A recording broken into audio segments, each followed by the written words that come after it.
Cultural trends now fashionable in the West favor an egalitarian approach to life. People like to think of human beings as the output of a perfectly engineered mass production machine.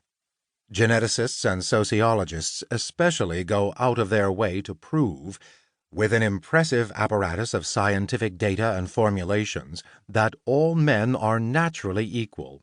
And if some are more equal than the others, this is attributable to nurture and not to nature.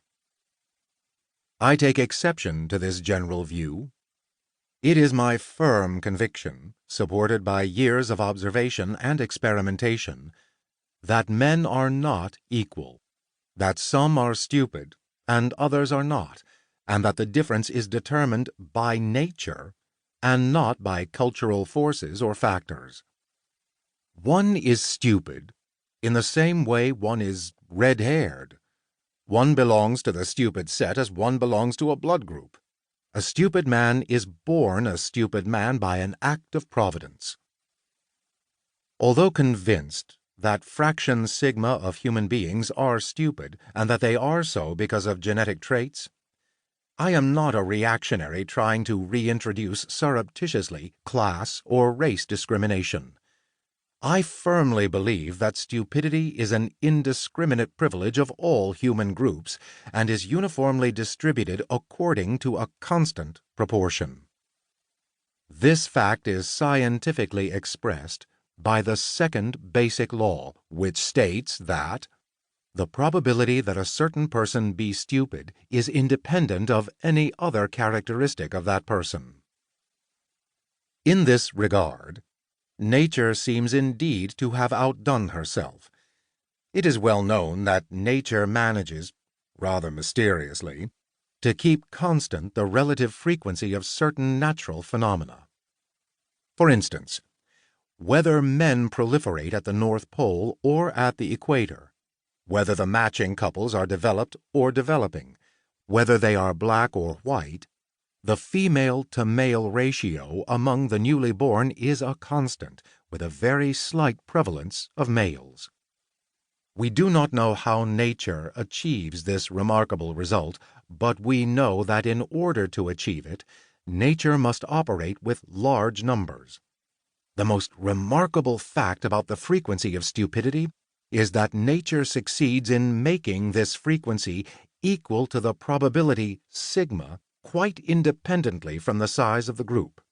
Thus, one finds the same percentage of stupid people whether one is considering very large groups or dealing with very small ones. No other set of observable phenomena offers such striking proof of the powers of nature. The evidence that education has nothing to do with the probability sigma was provided by experiments carried out in a large number of universities all over the world.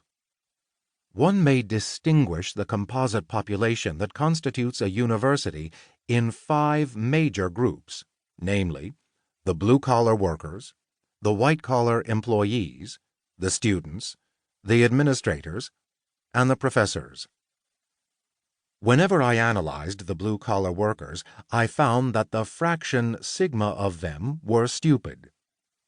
As sigma's value was higher than I expected, first law, paying my tribute to fashion, I thought at first that segregation, poverty, lack of education were to be blamed.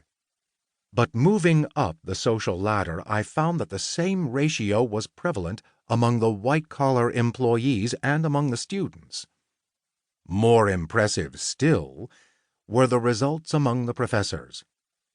Whether I considered a large university or a small college, a famous institution or an obscure one, I found that the same fraction sigma of the professors were stupid. So bewildered was I by the results that I made a special point to extend my research to a specially selected group, to a real elite: the Nobel laureates. The result confirmed nature's supreme powers. Sigma fraction of the Nobel laureates were stupid. This idea was hard to accept and digest, but too many experimental results proved its fundamental veracity.